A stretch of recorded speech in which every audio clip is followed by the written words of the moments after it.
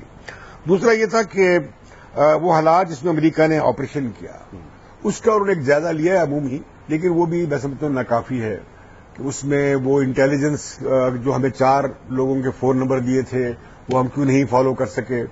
پھر یہ کہ ابو لیبی جو نمبر 3 تھا ایبٹ آباد میں ہی چھاپا مارا گیا کوئی 1 کلومیٹر دور اسامہ کی جگہ سے کچھ عرصہ پہلے. پھر یہ جو انڈونیشیا کے عمر پاتیک جو کہ بالی کے نائٹ کلب میں جس نے کیا تھا دھماکہ، وہ وہاں سے گرفتار ہوا. یہ کافی بڑے انڈیکیٹرز تھے کہ یہاں کوئی القاعدہ کی سرگرمی ہو رہی ہے، لیکن اسے جو ہمارے پاس نمبر آئے وہ ہماری انٹیلیجنس نے اسے اس طرح پرسو نہیں کیا. جو بڑی باتیں سامنے آئی ہیں. اور تیسری بات یہ کہ اس کی نوعیت پس منظر اس پہ کافی بات کی اور ریکمینڈیشن میں سمجھتا ہوں بہت زبردست ہے. اور اس کے علاوہ ریکمینڈیشن نکل ہی نہیں سکتی کیونکہ جب مسئلہ آئیڈینٹیفائی ہوا وہ کیا ہوا؟ ایک یہ کہ ہمارے انٹیلیجنس اداروں میں کوئی آپس میں کوآرڈینیشن نہیں ہے. یہ کہ اس میں پاشا صاحب کا بیان ہے کہ یہ تو آئی ایس آئی کا مینڈیٹ ہی نہیں ہے کاؤنٹر ٹیررزم ملک کے اندر. وہ کاؤنٹر انٹیلیجنس عالمی سطح پہ کرتی ہے آئی ایس آئی. ایم آئی جو ہے وہ صرف فوج کے اندر کے لیے ہے، اسی طرح ایئر فورس کی ہے، اس طرح نیوی کی ہے جو ان کے اندر کرتی ہے. ٹھیک ہے. یہ ذمہ داری تھی آئی بی کی. وہ کہتے ہیں خود پاشا صاحب کی زبانی کہ آئی بی کے پاس تو کچھ بھی نہیں ہے، اور آئی بی والوں نے کہا ہمارے پاس کوئی فیسلٹی نہیں ہے، ہمارے پاس تو لوگ ہی نہیں ہیں. ایف آئی اے والوں کو پتہ نہیں تھا ڈپٹی ڈائریکٹر صاحب کو کہ بھئی این ایکس بھی ہوتا ہے جو ایف آئی اے کا جو قانون ہے اس میں کاؤنٹر ٹیررزم کے حوالے سے ایف آئی اے کے پاس کچھ 69 لوگ ہیں پورے ملک کے لیے. کیا کریں گے وہ کاؤنٹر ٹیررزم؟ تو وہ کہہ رہے ہیں کہ کام تو آئی ایس آئی کر رہی ہے لیکن اس کا مینڈیٹ نہیں ہے. پھر آپ دیکھیں گے بیانات سب کے لے لیں، ڈیفینس سیکٹری کے لے لیں، وہ کہہ رہے ہیں انٹیریئر کی ذمہ داری ہے. انٹیریئر کہتا ہے جی ہمارے پاس تو کچھ ہے ہی نہیں. یہ فوج سے پوچھیں، ایئر فورس سے پوچھیں، وہ شفٹ کر رہے ہیں. جنرل یہ کنفیوژن ہے نہیں اس کے. وہ کہہ رہے ہیں اس کا نتیجہ کیا نکلتا ہے جو اصطلاح استعمال کی گئی ہے اس میں اختلاف ہو بھی کہ جو ہمارے سیکیورٹی کے ادارے ہیں اور نظام ہے وہ کہتے ہیں وہ تو کہہ رہے ہیں ڈس فنکشنل ہے. ٹھیک ہے. اس میں رابطہ نہیں ہے، اس میں تو اختلاف نہیں ہے. ٹھیک ہے. یہ تو حقائق سامنے آ گئے. یہ ہارون رشید صاحب آپ کو کیا لگتا ہے کہ یہ پرائم منسٹر نواز شریف صاحب اس وقت اس پوزیشن میں ہوں گے کہ رپورٹ جو اصل رپورٹ ہے وہ تو موجود ہے نا، چلا ریگارڈلیس آف دیٹ یہ مسودہ یا مسودہ نہیں ہے، اس ڈیبیٹ کو چھوڑتے ہیں کہ اس وقت اس پوزیشن میں ہے سول اتھارٹی کہ وہ جو ہے وہ اس پہ ایکشن لے سکے اصل رپورٹ کے اوپر جس کی کانٹینٹس اس کے مختلف نہیں ہوں گے شاید. دیکھیے اگر جرت ہو اور اگر حکمت ہو، اگر سوچ سمجھ کے فیصلہ کر لیں تو ہمیشہ اس پوزیشن میں وزیر اعظم صاحب ہو سکتے ہیں. پہلی بات تو یہ ہے کہ یہ ناکامی ہے سی آئی ڈی کی، اسپیشل برانچ کی، ایف آئی اے کی، آئی بی کی، اس سے زیادہ آئی ایس آئی کی ناکامی ہے. یہ ٹھیک ہے کہ آئی ایس آئی کا مینڈیٹ یہ نہیں ہے ملک بھر میں گھروں کی تلاشی لیتے پھرنا، لیکن یہ تو ایک ایسا معاملہ تھا جو ساری دنیا میں اٹھایا گیا تھا، جس سے پاکستان کی توقیر وابستہ تھی، جس سے پاکستان کا دفاع وابستہ تھا. تو یہ تو ٹاسک کبھی دیا ہی نہیں گیا. آپ اپنے ذہن پہ زور دیں کہ کب اسامہ بن لادن کی گرفتاری کے لیے کوئی ادارہ تشکیل دیا گیا، کوئی گروپ بنایا گیا، کوئی ٹیم بنائی گئی؟ کبھی نہیں بنائی گئی. مشرف تو اس سے انکار کرتے رہے، اور پیپلز پارٹی کی حکومت کی پالیسی یہ تھی کہ سب کچھ فوج پہ چھوڑ دیا. فوج پہ کیوں چھوڑ دیا جائے؟ یہ سول حکومت کی ذمہ داری ہے. اسی طرح ابھی نواز شریف صاحب کلیئر نہیں ہے ٹیررزم کے بارے میں انہوں نے کیا کرنا ہے. وہ کہتے ہیں مذاکرات کریں گے طالبان سے. کس سے مذاکرات کریں گے؟ یہ معلوم ہے کس سے مذاکرات کریں گے اور کن ٹرمز میں مذاکرات کریں گے. اگر وہ کلیئر ہو حکومت. دیکھیے معاملہ یہ ہے آئی ایس آئی کا کیا کام ہے اور فوج کا کیا کام ہے ان چیزوں سے ڈیل کرنا. ٹھیک ہے سر. حکومت کا کام ہے پالیسی بنانی. اب جس کو نیشنل سیکورٹی پالیسی کہہ رہے ہیں، پالیسی بنائیں اور اسے نافذ کریں اور قوم کو اعتماد میں لیں. لیکن پوری بات ہی نہیں کرتے. ٹھیک ہے لیکن آپ کا پوائنٹ آ گیا، طالبان پنجاب کو ٹارگٹ نہ کریں. ٹھیک ہے یہ آپ کا پوائنٹ آ گیا. لیکن امتیاز عالم صاحب یہ کنفیوژن تو کہیں پہ بھی نہیں موجود ہے کہ بیسکلی پچھلی حکومت کے پورے 5 سال فارن پالیسی بھی پاکستان کی اسٹیبلشمنٹ کے انفلوئنس کے زیر تحت چل رہی تھی. انڈیا تعلقات کیسے ہوں گے امریکہ سے کتنے زیر تحت چلتی رہی؟ سر یہ مطلب وہ میں یہ نہیں کہہ رہا، میں اس وقت یہ ڈٹرمن نہیں کر رہا. اپنے کام دھندے تو یہ ٹھیک کرتے ہیں، دیکھیے اپنے کاروبار بھی یہ ٹھیک کرتے ہیں، بین الملک جائیدادیں بھی خریدتے ہیں، اپنے سارے مفادات. میں تو کہہ رہا ہوں یہ ان کی نیگلیجنس ہے، لیکن امتیاز صاحب یہ تو اس حکومت کی اتھارٹی تھی جس پارٹی کی آرمی کو آپ کے ساتھ ہی اسٹیبلشمنٹ کو اپنے انفلوئنس میں لے آتی ہے. یہ باتیں کہنا آسان ہے. پاور سٹرکچرز ہیں بڑے عرصے سے بنے ہوئے ہیں. فوج نے طویل عرصہ پاکستان میں حکمرانی کی ہے. جب فوج کا چیف آف آرمی اسٹاف صدر بھی ہوگا، چیف ایگزیکٹو بھی ہوگا، پرائم منسٹر کے اختیارات بھی ہوں گے اور وہ باقی سیکورٹی کے اداروں کو، سول بیوروکریسی کو، سب کو، اور وہ سیاسی جماعتوں کی توڑ پھوڑ بھی کریں گے اور ان کے لیڈروں کو پھانسی لگائیں گے یا بھجوائیں گے، ملک بدل کریں گے. تو پارٹیوں کے ڈھانچے کمزور ہو گئے اور سیاسی پارٹیاں کمزور ہو گئیں بمقابلہ ریاستی ڈھانچوں کے. ٹھیک ہے. اب اس میں وہ اسپیس مشکل سے چھوڑتی ہے. ابھی بھی یہ اسٹرگل ہو رہی ہے اس وقت، بہت اس وقت بھی یہ اسٹرگل ہو رہی ہے کہ ایک ساری کمیشن کی رپورٹ میں بھی ہے. اور خود یہ جو کمیشن کی رپورٹ کے بارے میں جو تنازع کھڑا ہو گیا ہے، میں سمجھتا ہوں کہ یہ کیا گیا ہے تاکہ جو نتائج اخذ کیے گئے اس پر عمل درآمد نہ ہو. کس نے کیا ہے یہ رپورٹ، کسی نے خارج کی؟ یہ واللہ عالم. لیکن ایک بات میں کہنا چاہتا ہوں، جی اس رپورٹ کے پیچھے پوری پچھلی پارلیمنٹ کا اتفاق رائے تھا کہ کمیشن بنے. ٹھیک ہے. اعتراض یہ ہوا کہ بھئی یہ کمیشن پوری طریقے سے کنسلٹیٹو پروسیس سے نہیں بنا، تو لہذا جاوید اقبال صاحب نے، جسٹس جاوید اقبال نے انکار کر دیا اور خط لکھنا پڑا حکومت کو، چیف جسٹس نے اسے سینکٹیفائی کیا. ٹھیک ہے. اب یہ جو رپورٹ جو بھی ہے حکومت کے بعد جو کہتے ہیں اصل رپورٹ ہے، وہ رکھے پارلیمنٹ کے سامنے، بنائے پارلیمنٹ کی کمیٹی. اور میں کہتا ہوں اس رپورٹ کی بنیاد پر آپ clear national security policy parliament بنا سکتے ہیں اور بنانی چاہیے. یہ آپ کا پوائنٹ ہے. شاہد لطیف صاحب، ایک تو آپ خود بھی آئی تھنک کمیٹی کے سامنے پیش ہوئے تھے، تو آپ ہمیں بتا سکتے ہیں کہ جو کمیٹی میں آپ کا ورژن ہے وہ اس طرح ہے اس رپورٹ کے اندر. اور دوسرا پھر بنیادی سوال یہی ہے کہ اس وقت کے جو سول ملٹری بیلنس ہے اس میں موجودہ پرائم منسٹر اس وقت یہ پاور، اتھارٹی، انفلوئنس رکھتے ہیں کہ وہ ایکشن لے سکیں رپورٹ کے اوپر، جس طرح کہ ہارون رشید صاحب کہہ رہے ہیں کہ ہمت ہے تو ایکشن لیں.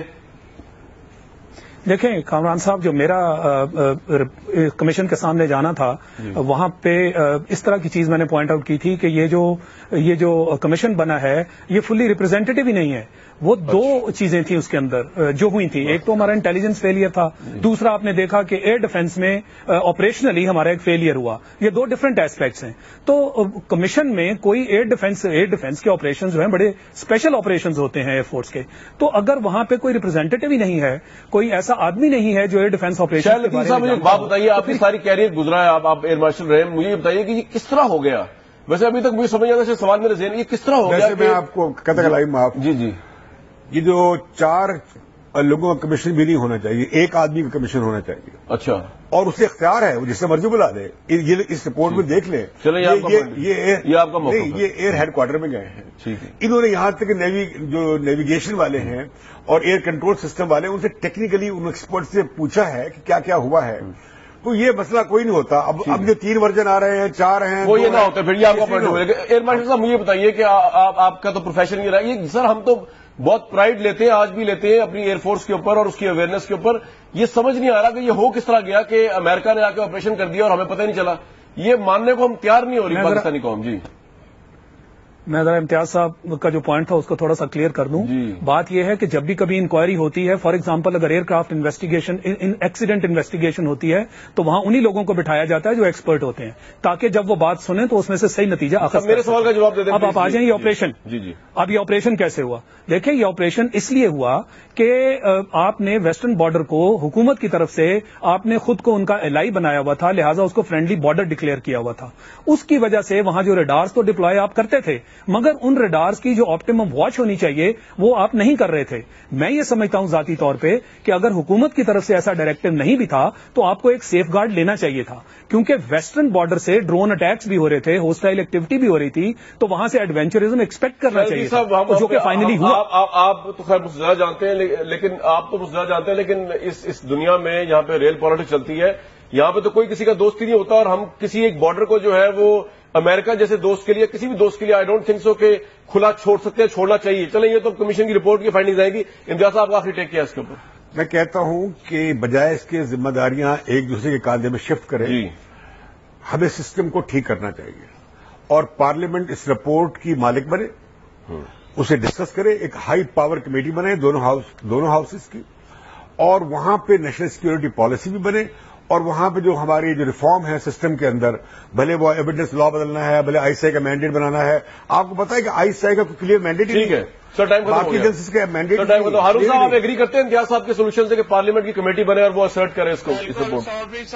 بہت شکریہ جی, بہت شکریہ.